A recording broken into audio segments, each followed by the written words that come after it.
Hi friends, എല്ലാ പ്രിയ കൂട്ടുകാർക്കും പുതിയൊരു വീഡിയോയിലേക്ക് സ്വാഗതം.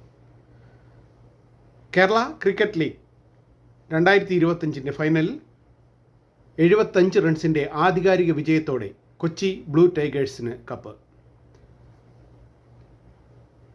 ആദ്യം ബാറ്റ് ചെയ്ത കൊച്ചി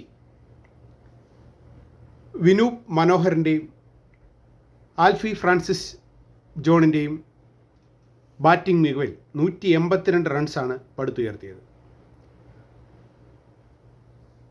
അതിൽ ഏറെ അറ്റാക്കിംഗ് മോഡിൽ കളിച്ചത് വിനൂപ് മനോഹരനാണ്. വിനൂപ് മനോഹരൻ 30 ബോളിൽ 70 റൺസ് എടുത്ത് ഓപ്പണറായി ഇറങ്ങിയ അദ്ദേഹം 9 ഫോറുകളും 4 സിക്സറുകളുമാണ് നേടിയത്. ആൽഫി ഫ്രാൻസിസ് ജോൺ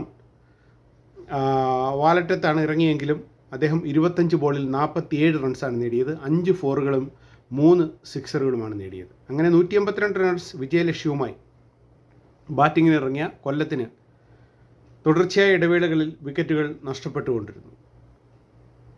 നിർഭാഗ്യവശാൽ തുടർച്ചയായ രണ്ടാമത്തെ കപ്പ് ഉയർത്താം എന്ന മോഹവുമായി ഇറങ്ങിയ കൊല്ലത്തിന് കൊച്ചി ബൗളേഴ്സ് വരിഞ്ഞു മുറുക്കുകയായിരുന്നു.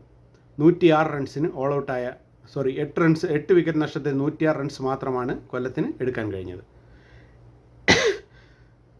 കൊച്ചിക്ക് വേണ്ടി ബൗളിങ്ങിൽ ജെറിൻ 3 വിക്കറ്റും KM ആസിഫ്, ക്യാപ്റ്റനായ സാലി സാംസൺ, മുഹമ്മദ് ആഷിഖ് എന്നിവർ 2 വിക്കറ്റുകൾ വീതം നേടി. മറ്റാരുമല്ല, വിനൂപ് മനോഹരനാണ് ഫൈനലിൽ പ്ലെയർ ഓഫ് ദ മാച്ച് അവാർഡും കരസ്ഥമാക്കിയിരിക്കുന്നത്. എന്തായാലും രണ്ടാം സീസൺ അവസാനിച്ചിരിക്കുകയാണ് കേരള ക്രിക്കറ്റ് ലീഗിൻ്റെ. ഒരുപിടി മികച്ച താരങ്ങളെ നമുക്ക് ചിലപ്പോൾ കേരളത്തിൽ നിന്നും IPL കാണാൻ സാധിക്കും എന്ന പ്രതീക്ഷയോടെയാണ് കേരള ക്രിക്കറ്റ് ലീഗ് ഇപ്പോൾ അവസാനിച്ചിരിക്കുന്നത്. എന്തായാലും കാത്തിരുന്ന് കാണാം ഫ്രണ്ട്സ്. പുതിയ അപ്ഡേറ്റുമായി ബൈ.